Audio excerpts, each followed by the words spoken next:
Who are you, and why are you on my podcast? And I didn't realise just how much fun I could possibly have as a 40-year-old woman. I had many years of not being able to win races and not being fit enough to even get to the start line.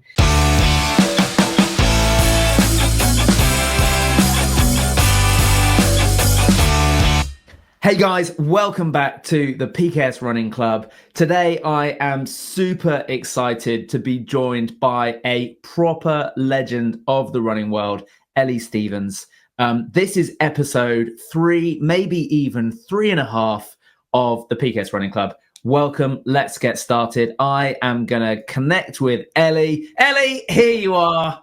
And Ellie, just tell us, who are you and why are you on my podcast? I am Ellie Stevens. I like that introduction. I like the word legend, but I don't think I can really stand up to that title.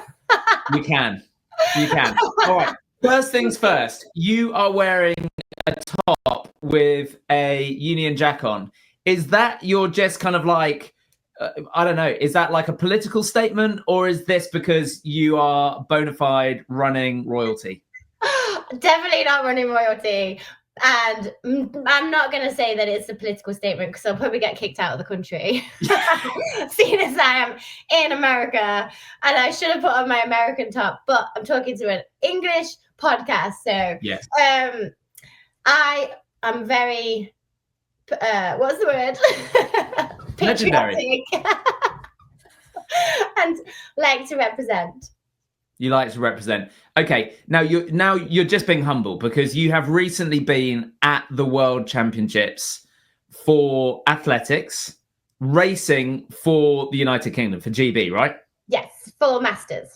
For the Masters. So, and that's because we're old, right?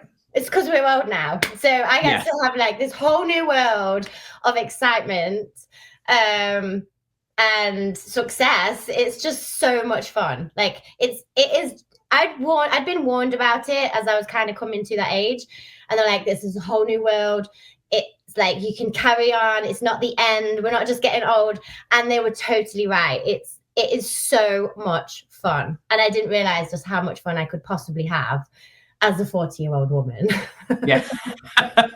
And we've already established, haven't we, that there's probably quite a lot we could talk about. We actually started talking about this in episode 3, maybe 3.1, and that was really just a tech check, and we ended up chatting for about an hour and a half. So we are going to try and limit this. You tell me what episode we're on, because we could be on like 4, 5, 6, 7, 8, 9. Yeah. I'm sure I could talk forever. Yeah. Okay, so a little bit of backstory for you guys listening at home. I met Ellie in Las Vegas 2 years ago. Me and my friend Tom went to watch U2. We went to U2 on the Friday night. We then walked the strip overnight through till the morning because we wanted to stay on the UK time zone. And then I bowled up to run a local half marathon. And in honesty, I thought I was going to win it. I thought I was going to be the fastest runner there because it was like this little tiny hillbilly race. And then Ellie rocked up doing the 10K.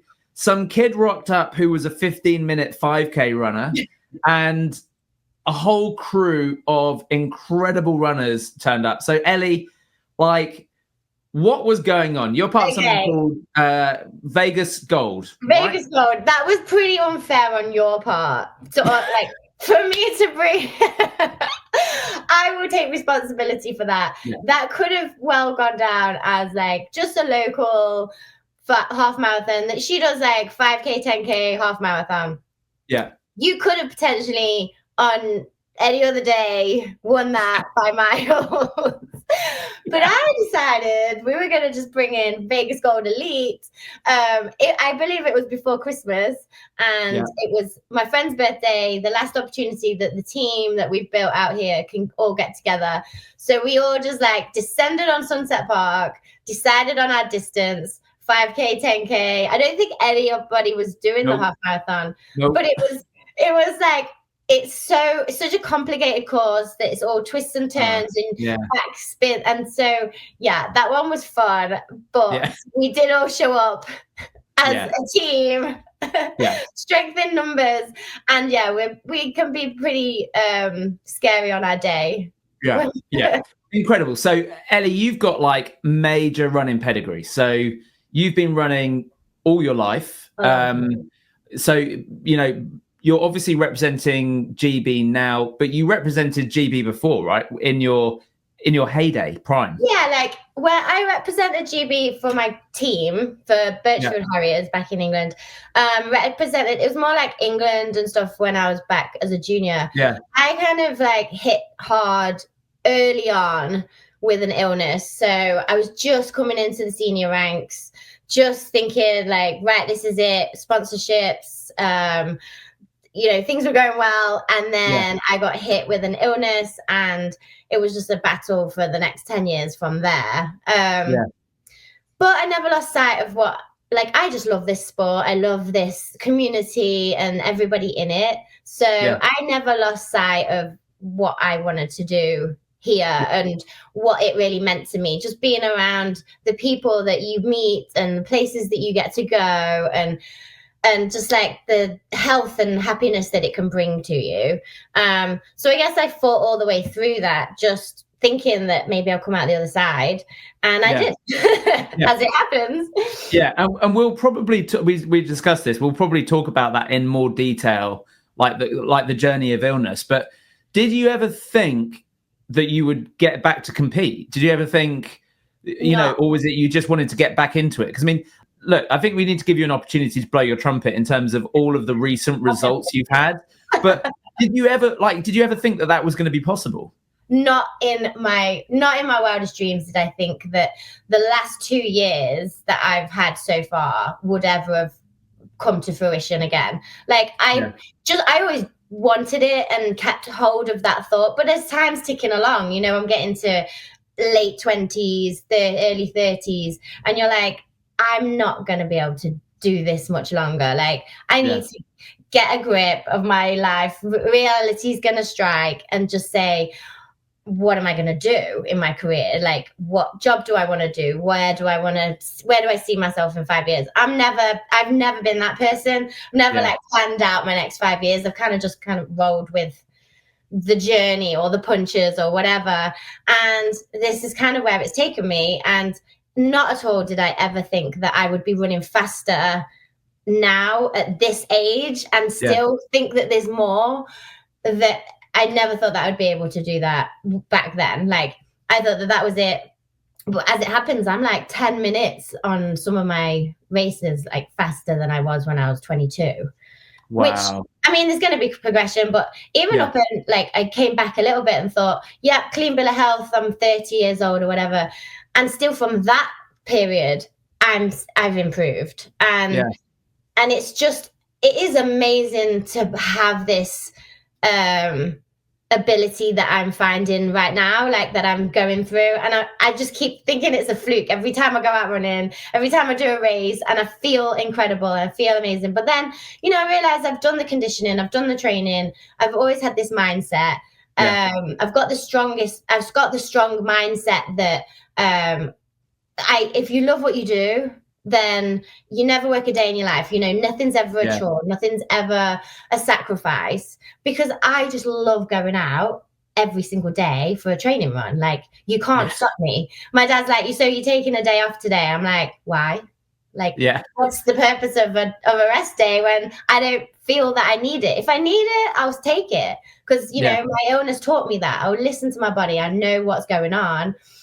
So I will take rest days. But I was dubbed the Duracell bunny in Florida, like that. I never run out of energy. I'm always like on the go, always happy. So, and I just love being that way.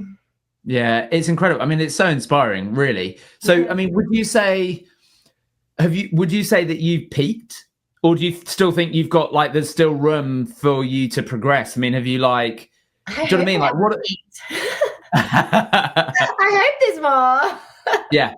I mean, but so you're seeing steady progression in terms of improvement still? Yeah, consistency, and there is still, I mean, I've got PBs last year in my 3,000 meters, my 5K, I mean, I had got PBs in my half marathon, but they were heavily aided by gravity. Okay, right. So, Okay. But that is difficult to run downhill. I'm still going to stand by that one. Yeah. You've still got to be strong. There's so many people will shy away from them. There's so much possibility for injury, like the hammer on your joints and you on your knees and everything. You've got to be really conditioned to be able to handle running down a mountain for half a marathon. That's nuts. But they were fun. So let's give people some some juicy meat here. 5K PB. What are we talking? So my 5K PB is 16:28, I believe. Disgusting. Yes. Absolutely disgusting. It's incredible. I mean, it's absolutely incredible. Okay, and then 3,000 meters? 9:29. Yeah. I mean, it's nuts. Ellie, it's so impressive. It really is. It was fun to do that last year. Like, I knew I was in shape leading into the World Outdoor Masters Championships. Yeah. But I wanted to test myself. And I was back home and it was a really, really, really windy day in Birmingham. And it was at my home track, but it was the new one that they'd had for the Commonwealth Games. So it was amazing, incredible to be able to race on that track. And I was so shocked to get a PB. I was like, where is this coming from? Yeah. So, I mean, what does that feel like then? So to get a PB and to win a massive event like that, what does that feel like for an athlete, and particularly one that's like, I suppose, had, major setback and then you've come back to it? Because, for like mere mortal runners, most average normal runners never get a podium experience unless you try and turn up to a backyard kind of mini race in Las Vegas and then you get trumped by the local running crew. So we all show up. Yeah. So what does that feel like? I mean, to win any race for anybody is magnificent, and it feels pretty special. Like, it's incredible. It was a long time coming.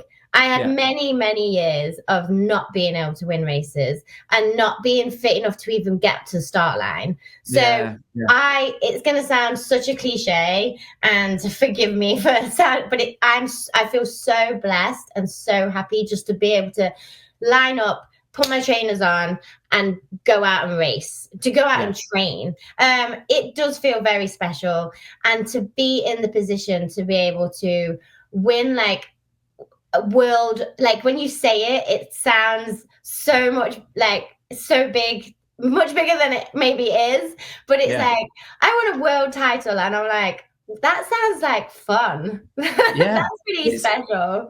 It's amazing. It took me a while to, like, people around me were like, that's amazing, oh my God. And I was like, I guess, it's pretty cool to be able to have done that. Like, and then when it really sunk in, like in Gothenburg last year, and I never take anything for granted. Like, I won all those medals in Gothenburg, and then coming into Florida, I had the same mindset. I had to do it all again. Like, it wasn't like, oh, I'm going to sweep this. It was like, well, I'm going to make sure that I've done everything that I can in order to be in the best shape that I can be in.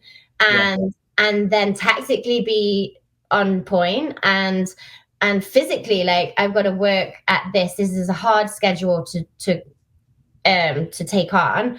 Like, I did 4 races in, I think, 5-6 days. Wow. And so which events were they though then? So I did the 800 meters, which I don't know why. But it was fun. Why not? And you got gold? Yeah. So that one set off the championship. So that was like heats and finals.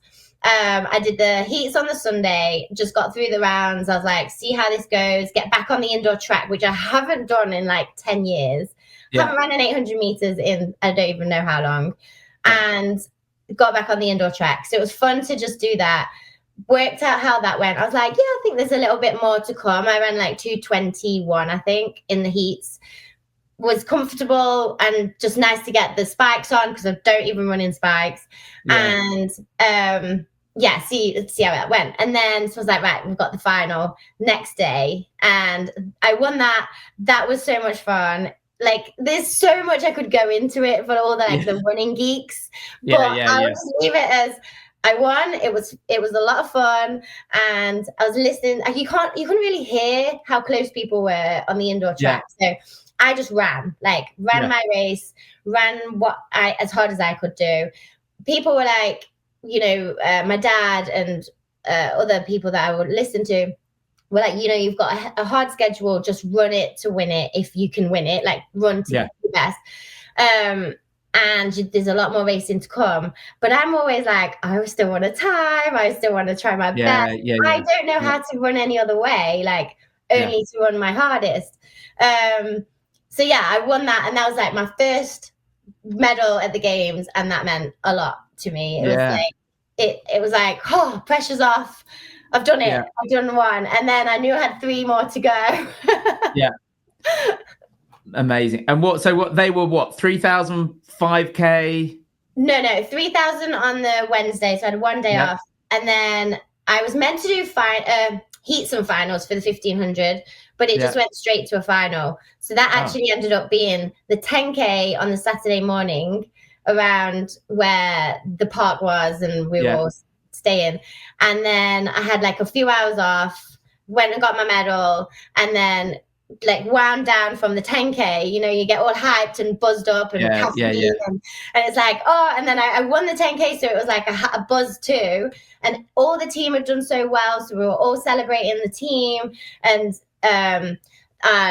all the different ages had done so well, and they were all like winning medals. So I was like watching them on the podium, and I was like, I've got to go and like chill out. I've got 1,500 meters to run. Oh my goodness. And then like get buzzed up again for the 1,500. That was like I think it was at 5:00 on the Saturday. But that was like such a magnificent day. Like we dubbed it Super Saturday. I was gonna ask if you called it Super Saturday. Yeah, it really amazing. was. I think we swept the podium for like every age group, men and women, from like 40 to about 70. All the men got gold medals, sometimes first and second. The women, it was like so much fun. And like the team was amazing. Everyone's so friendly. Everyone's so enthusiastic for everyone else's performance as well. So we were all cheering each other on, and I had to quickly go and get my medal. And like one of the team was racing at the time that my medal ceremony was. So I was like frantically trying to delay my medal ceremony so that I could watch this one of our team run in.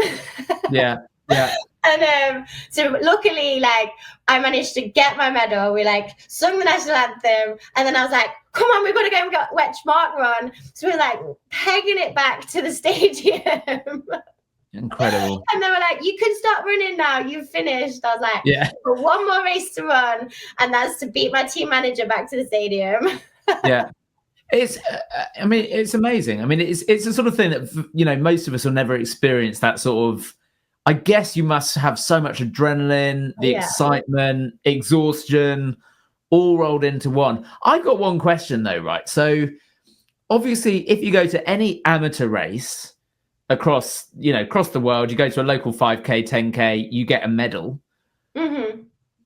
In an event like that, obviously you get your gold, silver, bronze. Does everybody else get a participation medal, or is it you don't get anything? They don't get anything. That's horrid. I mean, it's very American to get a medal in like a participation medal. Like, really? I think that's an American thing. It's like they're weird because it's almost like I think there's a movie. It's called Talladega Nights or something, and his dad goes on about if you're not first, you're last. Like that's the American way. Like if you don't win, we're not bothered.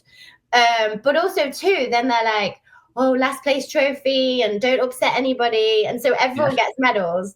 But that's it. First, second, and third. If you don't, some people didn't even make the final. There's heats and finals. Yeah. Oh. So it's pretty cutthroat. Yeah. So those medals are like gold dust. Yeah. Wow. Have you got them there? I've got them downstairs. Oh, Ellie. Next time. All right. So let's shift gears then a little bit. You've done other races this year. You've had 2 half marathons, or was it 1 half marathon? Two. Yeah, two. Two and a marathon. So let's talk about those. Let's talk about the half marathons first. Yeah. Yeah. I mean, it's ridiculous. It's been a pretty busy year already. I'm ready for Christmas. Yeah. All right. So tell me about your half marathons, because these were just all age groups. These are big events, right? Yeah. The first half marathon was straight off off Christmas. I came straight back to Vegas and then immediately flew out to Bermuda, a race that I've done before. I'd done it a couple of years previous, and it's like a challenge. So you do a mile, a 10K the next morning, and then a half marathon the day after. So that was a whole sweep, not a sweep to win. Like, I came second in the mile. Yeah. Which, again, 1,500 meter runner like previously, but then being in marathon training and half marathon training, I was like, I don't think I shouldn't even be here. I've got no business doing this. So the mile was fun. Managed to get second, which don't know where that came from. Quick turnaround, 10K in the morning. And then Sunday morning is the half marathon. So that was super fun. It's obviously in Bermuda, the most beautiful island. Sebco was the guest speaker. So that was fun to be around such talk about legendary, he's my hero. So it was fun to see him again. And then came back, and I think it was 2 or 3 weeks later, it was marathon time. So that kind of came in between the two half marathons, but that was what I was sort of focusing-ish on for the year. Like, I had decided I wanted to do it in about late November, and targeted the one I wanted to do, did some training for it, and was like, okay, it's time to break my wings and do the marathon. And okay, so right, I mean, we did talk about this before, but you're happy to talk about it again? Absolutely. Okay. It's fun. Tell us about the marathon. I mean, huge leap up, right? I mean, big leap from a half marathon, literally twice the distance. Yep. I remember watching some of your videos on Instagram in the run up to it, where you were practicing trying to pick up your bottles, because you're running in the elite field, so you get all your bottles pre-mixed and you get all the special treatment. So that is a bonus. Tell us about it all. I mean, how long have we got? 5 seconds? Yeah, we've not got a load of time. I know that we could talk forever on this, but this is going to be the motivation segment for all of us that are running the London Marathon on Sunday. Yes. Oh my goodness. It was so much. I was so excited at the thought of completing just this marathon. It'd been a long time coming. So many people, they'd seen my training. I do mileage. I have my conditioning. I knew that I could complete a marathon. Just at what pace was going to be the question. And so much more comes into it in a marathon than a half marathon. Yeah. It's not just double the distance. It's a completely different race. I can get away with so much more in a half marathon. You don't have to really focus on your fueling strategy. You don't have to, if you pace it wrong, then you're going to die for maybe 3 miles, not hit the wall and just be walking. But the thought of crossing that finish line on the marathon was just getting me so excited inside. I had so many butterflies leading into it. I was excited about the bottle drop. So practicing, it was actually the week before someone had said, have you practiced getting your bottles? And I was like, oh, am I meant to? So I just showed up at my friend's house one day with my bottles. I was like, we're gonna practice. We need to practice this. And he was filming me to see where I could go wrong. And I was like, this is gonna make a really funny video because there's a lot of fails. It was very amusing. Yeah. And there was that many fails. Once I'd got it a couple of times, then I was like, okay, I've got this. And then, of course, all of the Strava, the Instagram police come in and they're like, you're supposed to do it this way. You're doing it wrong. I'm like, just don't tell me this. I've got 4 days to a marathon. Yeah. So, I didn't really practice majorly on my training, a fueling strategy. So I probably put too much in my bottles than like carbohydrates or you know too much electrolytes. So that maybe upset my stomach. Like I'd had a weird week build up to it because I was just so excited and I was doing different things. So my stomach was a little bit off, but the short version is the marathon and the running part of it felt incredible. I was ready. I was fit.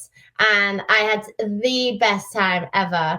And then the other side of it was like my stomach was a little off in the morning and I stopped 5 times to do various different things throughout the marathon. So there's definitely room for improvement. There's definitely about 2.5 minutes that was added on to my time in that actual marathon that might be different another day. Couple of portaloos and bushes. Okay, and we'll come back to the time in a minute, but also vomiting. Yeah, that was weird. Yeah, I mean, tell us about that.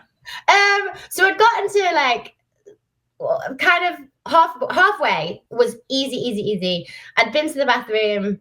It was either once or twice at that point. Yeah. But other than that, like I was like, what's all the fuss about? I'm going easy. I got a few people that sent me like real specifics of how it might feel. And, you know, you're going to get to this point. This is your safe zone. Until you get to this point, don't push it no matter how good you feel. Yeah. And then I went to a porta potty at, I think maybe 14 or 15 miles. And then another one at 22. And then, 20, sorry. And then at 22, I was like, oh, God, am I going to need the bathroom again? You started getting in towards the town. And I was like, this is not, where am I going to go? I'm going to like pull a Ratcliffe or something here. So pulled to the side and I was like, I don't know if I need the bathroom. And I was like dry heaving. And I was like, okay, well, that's that done. I'm good. I can carry on. And then coming down the home big old straight, it was about probably 3/4 mile towards the finish, and then you turn right into like the finishing arch. We come up against like the half marathon runners that have set off at half marathon, so they're running their race and we catch them up. So there was like a fun, you get to go past people, they're cheering you on. There's a lot of attention around the first woman, so that's always like a great inspiration. So this one guy, as it turns out, he sends me these pictures later on Instagram. He's like, I got these of you, these videos, and I'm coming down. I've got half a mile to go, so it's like 25.75 of my marathon. I'm like, I've got this. All I need to do is get to the finish. I felt like I was going to be sick. And so I'm like coming past this guy, people are cheering me on videos. And then I was like, oh God. And so I pulled to the side. I'm now projectile vomiting. And because I couldn't hold it any longer. I was like, I have half a mile to go. Why now? And then so like got rid of all that and then carried on. I was like, I can do this. Well, he captures that on camera. Yeah. And then made it to the finish and like crossed the line. Matt's big smile on my face, super happy. Immediately to the medical tent where I'm like vomiting again. Which crazy. I guess I'd either taken too much salt, my body wasn't absorbing it, or I'd just pushed too hard. I don't know. So, all right. So you alluded in that story to the fact that you were first. You just sort of like dropped that one in there like a little Easter egg, like, oh, you know, when you're the first woman. So nonchalant. You're like, I mean, obviously I was winning it. No. So you won. You did win. Yes, that was good fun. With what time? 2:39. Over. It was like 2:39:03 or something. Okay, so just over. And what was your target? What did you want to, or was it literally you knew you were going to be in around that number, right? I had a thought that I could possibly do that. I didn't have any like solid targets. Yeah. I definitely wanted to go under 2:40. And then you'd said that on one of your videos, and I was like, well, hang on a minute. I've got to be able to run under 240. Yeah. Yeah. I was like, surely all this amount of training has got to account for being able to run around like that kind of pace. I think I'd kind of looked at my paces of potentials. So it was between like kind of hold 550 to 610 through the whole marathon. Yeah. And wherever that brought me, I knew I was going to be happy. I obviously wanted the time that my actual fitness would have brought me to if there was not as many stops. Yeah. And I mean, that's the thing, right? 5 stops is to get 2:39, even 03 with all those stops. It's amazing. It was, and I mean, like I say, I know it's a completely different race, but at halfway, I was so fresh and like, I've got this. I'm going to do it. And I think I was on at that point for kind of like the 2:36 mark, which is, I would have been like elated with. I was so happy with 2:39. Like, I was over the moon. It was so much fun. And to be able to do that with like, I don't know how to say this, but not like the real specific marathon block that I would have liked to have had.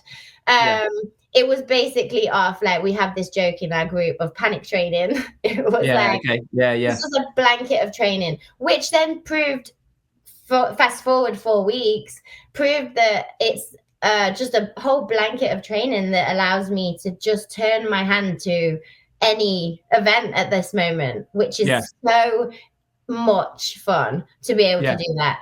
And like, now my range goes from 800 to marathon. I mean, it's some would say greedy. I'm very greedy. It's like, I may as well just do all of the events. I can win them all. Or do we just go indecisive? It's like, I don't know which one I want to do. I don't know. Well, which one do we fancy today? Yeah. Which one's going to give me the most buzz and the most excitement? Yeah.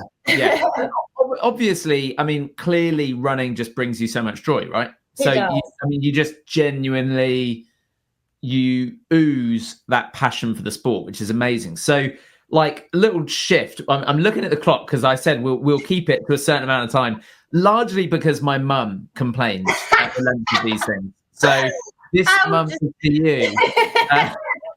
But obviously your passion has taken you from obviously running, competing, but also then into coaching, helping others. So how do you put into practice? How do you, obviously you've coached people through marathons. Yeah. How does it feel, I suppose, coaching yourself or, putting into practice some of the things that you might have had to say to others, beforehand? Coaching brings me so much joy. Like I said, the community, the people that I get to meet in this sport. I mean, even like the randomness and the variety of people, like somebody showing up in Vegas from England and being like, I love to see an English person in Vegas, but then coming to a race and then having that like communication is so much fun. And like I said, I met the GB team in Florida, was so much fun. I meet people at races all the time, and it's just like finding out their dreams and their goals and their passions and anything that I can give back. I've been in this sport for over 20 years now, and anything that I can give that I've learned, many experiences that I've gone through and a lot of lessons that I've learned through the illness, if I can just give a little bit of that back, just brings me so much happiness, because I know that I'm helping someone else smile and feel good about themselves. And like some of the athletes that I coach, just getting their messages of having a really good workout or having an amazing race, just, it honestly brings me so much happiness. It's like I've just won a race, because I'm so happy that everything that we've done together has worked, for one, but it's all the effort that they put in, and then all of the inspiration that I can give them, all of the advice, and then just their energy. I can bring that to them and get them on the start line, and for them to still to feel this same like passion and energy that I can have. Just, it makes me so much happier, like, to see that in other people. It's amazing, and it's so obvious. So, what would be a couple of questions then? What would be? I think we talked about this, like probably through messages, like over a year ago now. What would be the biggest mistake you see people make in training for sort of, just in training in general, runners? My classic one is probably overtraining, training through injuries. Yeah. I think I've learned through that this time, but what are the things that you see amongst runners? Because I know people listening to this, all 10 of them are, they range from, runners like me that are trying to hit 240 desperately through to people that are running 5-hour marathons. So are there consistent things that you see people struggle with in their running? I think actually that is probably the hardest one, is the injury, and then making it like that because it overtakes us. It becomes the one thing in our life that we want to do, that brings us the happiness. And, anything else that's going wrong, the world can be on fire around us and all of our lives. And we're like, right, I'm going out for a run and everything's going to be fine. Yeah. And when you can't do that, and that little piece is taken away, then everything is bad. And so people will push through injuries. They will be like, it means so much to them, just like it does to me. But also too, the one, like on that same note, then people won't put in the effort to do the little things that keep you running. So the little bits of strength and conditioning, taking a note on your vitamins, your diet, and I'm not preaching, because I'm not that good at doing all of these things. Like I'm really good at like helping others and saying, oh, have you thought about this? And then I'm like, oh, maybe I should take those, or maybe I should do that. I'm like, I should get down on the roller and do my recovery, not just like be setting this for my athletes. But it's being patient. The mistake that people make is not being patient. So I learned throughout all of my illness and injuries, I guess, as well, to try to be more patient. And that one day isn't going to make all of the difference. It's okay to take a day off. I know that sounds like contrary to my belief, but it's like, she never has a rest day. But if I need to, I'll just crash. Like, I'll just take a day off. Sometimes it's 2 or 3. Because I know from the years of my illness, I had to. It was days, and then one. You can sometimes get away with taking one day off, whereas if you don't, you have to take 2 weeks off, and then that's a whole different world of depression. Yeah, that's right. I mean, I'm struggling with the taper, and it's and it's just cut down running. I'm really so much nervous energy. I'm like, I just want to get out and run. But I'm really trying to be disciplined. That's the hardest thing. The taper is definitely the hardest. It really is. I mean, and you do, I've seen you do barefoot runs. I do. I love barefoot running. And is that something that, I mean, I guess you must feel it's beneficial. I do, yeah. It was just, where did that even come from? I think that was after one of my injuries, was just forming that connection with the ground again, and knowing that everything is ready, because we have so much support in our shoes, but actually it's our bodies that needs to be strong. And so it builds a lot of strength in your tendons and your bones and everything. So, but you're also like connected to the earth, and that sounds like mumbo jumbo, like spiritual stuff. But it really does bring so much to you if you can be like on the grass. Like, even sometimes it's just been like sprinkled and it's wet and soggy. It feels so nice to just have that grass under your feet. Well, and also we don't have that much grass in Vegas. So you've got some and I'm imagining it's nice, nicely looked after grass. I mean, I think if I go out for a run somewhere with bare feet, around where I live, I'm either going to be treading in dog shit or use condoms. Sounds like a great neighborhood. Yeah, I know. Yeah, so I'm guessing it's a lot nicer than that. Maybe in certain areas where I live, yes, but so there's this one park that has a football field that is kept. So find yourself a football field if we're All right. promoting this for the people. Yeah. Don't just run out into a field with some cow dung. Yeah. Okay. All right.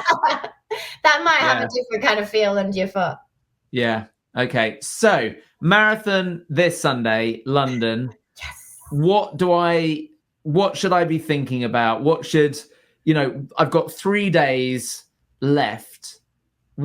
How would I prepare for these 3 days? What you should be thinking of is, first of all, fun.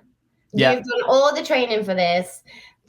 You've had a really great training block, and some people may or not have, but at the end of the day, we're doing this for fun. This is what it's all about. We enjoy just being out there. The crowds are going to be amazing, and just be smart. Don't go off too fast. Be vigilant with your fueling, everything that you've practiced. Just make sure that you're taking on board electrolytes and your gels and salts and whatever, if you're a heavy sweater, every 5K. I think it's going to be a hot one on. It is. Yeah. So you're going to have different environment to what you guys are all used to. So yeah, definitely with the hydration, but God, everyone's got to just go out there and enjoy it. It's going to be so much fun. Like, I'm so envious. Like, I watched Boston Marathon on Monday and saw all the people just do so well and have so much fun, like from the elites to the masses. It's just, everybody is having the time of their life. And I just love competing and being out there and racing. And do you think that there is a tendency for amateur runners, and I would say I am a culprit to this, that we take it way too seriously? Because like you said, none of us are getting paid for it. You could get that absolutely giant check at one of your races. Yeah, I did. You get to keep that, by the way. Yeah, I should have bought it up for you to see. You should have done. I left it out for my parents are in town, and I left it so that they can see it. And I got another one at the half marathon in Vegas, like that. The rock and roll, So we were like, we need to put them on the ceiling or something. Like, where do you put these things? Yeah. But do you think we take it too seriously, right? Like, definitely. I mean, I'd say even, but like people, like the World Championships, we're not getting paid for this. This is just because we love running and we love the competition. And you've got to find your why and the reasons why you're doing it. But then also just just go out and have fun and enjoy it. We're not doing, this is what took away all of my nerves. When I was younger, I used to get so nervous and so anxious about races. And my dad is very good, very analytical, very good with talking to me and helping me out with my approach. And he would just put it so perfectly when I was younger. He was like, nobody cares. Nobody else other than me, than maybe my mom and dad, care.